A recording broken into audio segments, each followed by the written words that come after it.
The topic of the inverse thinking system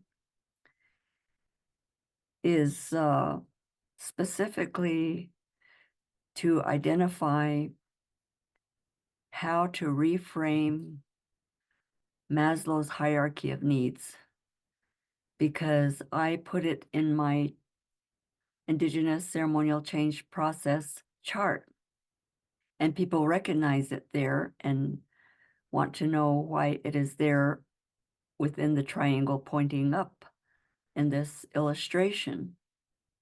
And that is because that is what the Western world uses as a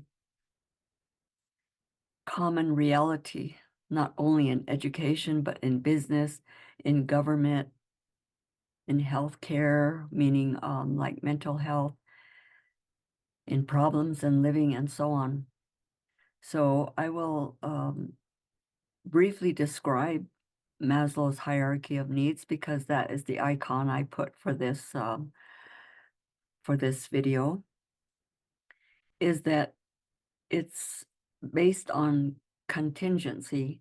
That means that it's stacked in a triangle. And contingency means that one must meet the criteria of the first stage first before accomplishing the second, third, fourth, or fifth. And I'll go through first with one. The first step is basic needs. Number two is safety. Number three is belonging. And number four is self-esteem. And number five is called self-actualization.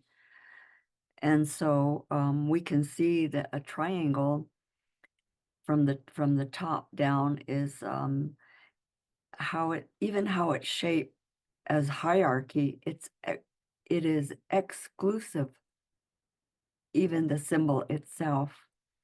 And so contingency means that when humans, now I'm paraphrasing from Maslow's hierarchy of needs, which is in the Western literature, it's a classic. So the first one that is considered necessary, of course, basic needs is shelter, food, clothing, water, shelter. And then Maslow says, then and only then, when our basic needs are met, that we would have a need for safety. And then safety is basically based on for example, at a systems level, our national security has to do with military and weaponry. And then at a personal level, or even a business level, or in the banking system, we have alarms, we have security guards, we have guns, and we have gated communities, and all of these are considered for what they call safety needs. And so they are product and services oriented, that we would have to buy the product and services for these for this feeling of safety in society, in the community, in the home, and even in the school now, where we're witnessing such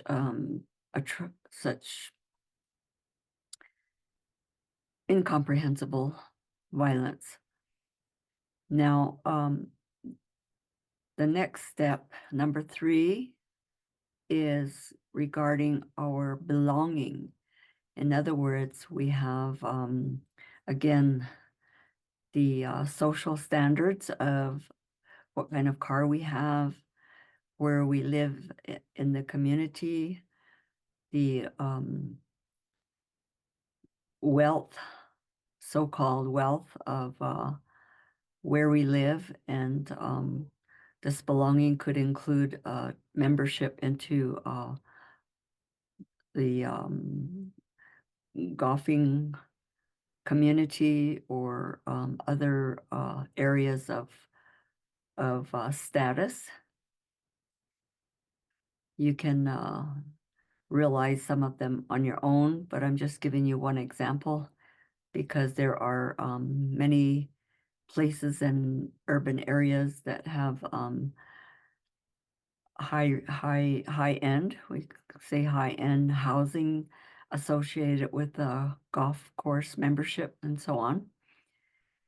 That's my example of belonging into elitist and exclusive membership in clubs and so on. Then the next one, number 4, is self-esteem. So that's called a high self-esteem. And high self-esteem, there's also high socioeconomic status. And then the comparison is that there's low self-esteem and low socioeconomic status. So the next level of contingency, which means that they're stacked accordingly, that when we achieve one, only then we can achieve, when we achieve basic needs, only then can we achieve our feeling of safety, and only then we can achieve our need for belonging.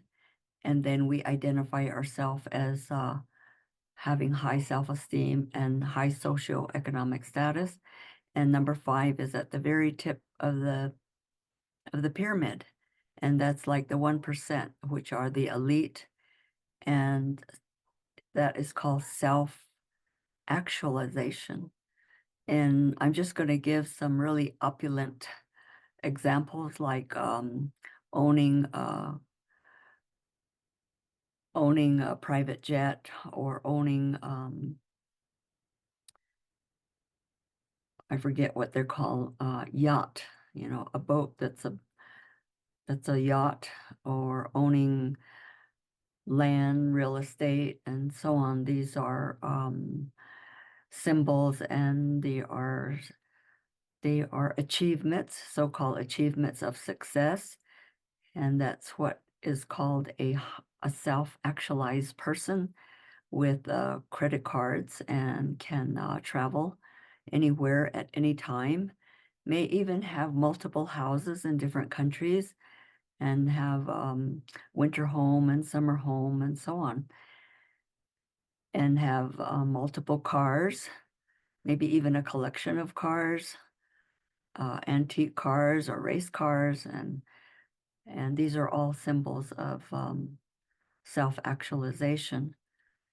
So now I'm going to switch over and make the distinction to the natural order chart that I described in terms of east, south, west, and north. And also there is the, from the east, there's the child, and then the south is the youth, and the west is the adult and parent, and then north is the elder and grandparent.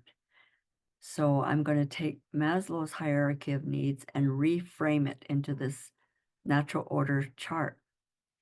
And the natural order chart has an opening to east, because there's always a way. We don't corner our mind. We don't corner our thinking. Where I describe external oppression becomes internalized, and that's depression with the belief that there's no solution. So the open doorway to the east, all of our ceremonial hogans, and we say ho one, but in English language they say hogan, but we call them ho one. And ho one is a ceremonial home.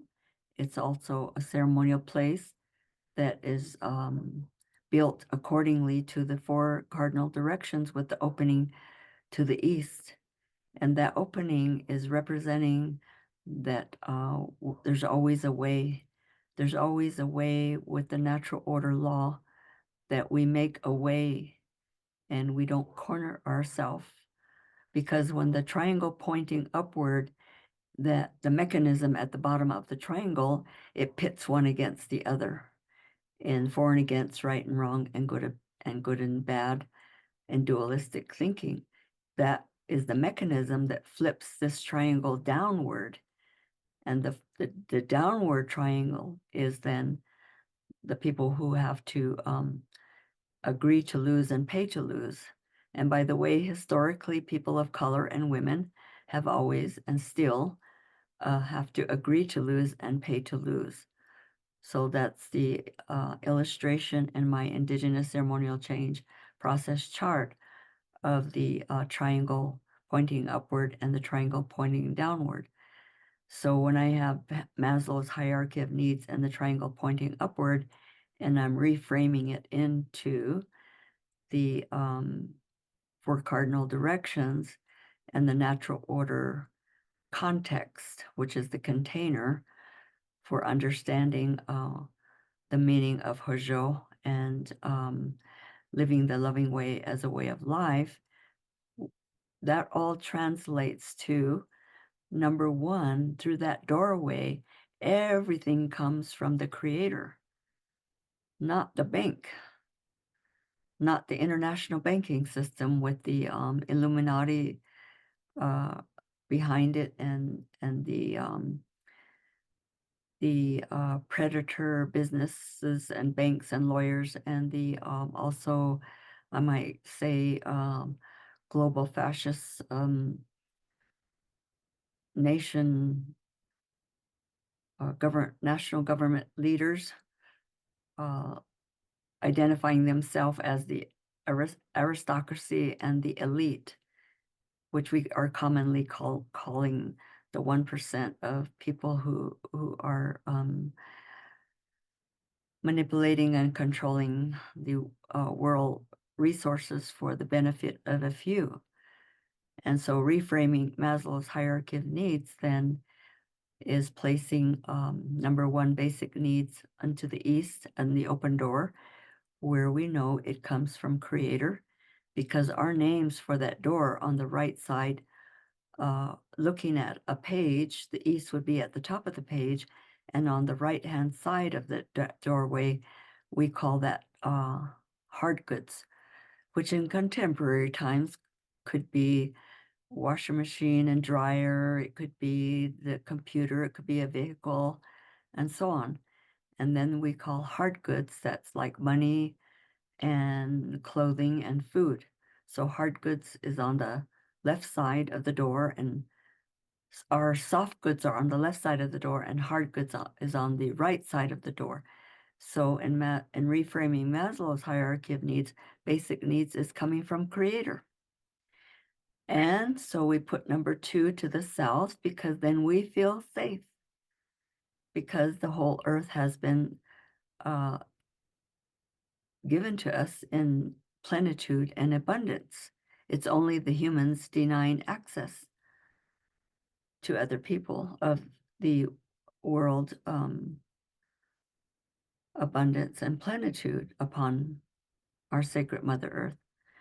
And then we place number 3 to the west, which is family and home and ceremonial teaching of living the loving way as a way of life. That is at sunset to the west, that is belonging. So we have our clan system, in which we are interconnected, interrelated in a with reciprocity, reciprocal responsibility for healthy helping. That means to we're not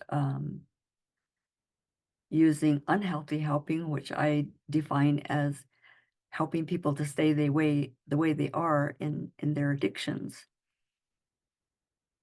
And healthy helping is what we call hojojik ina. It is living the loving way as a way of life in terms of our social coherence and social competence for understanding how we define responsibility as responding in more healthy ways in the home and with the family, and teaching every generation. That's where the ceremonial process is, and the teaching is to the West. And so we put Maslow's hierarchy of needs to the West for belonging.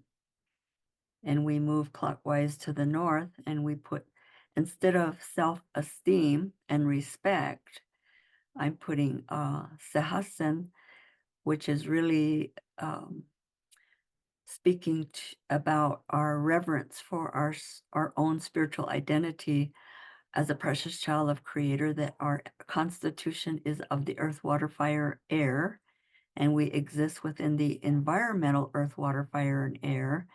So that concept teaching there placed 4 to the north at midnight is rest and self-reverence and reverence for nature.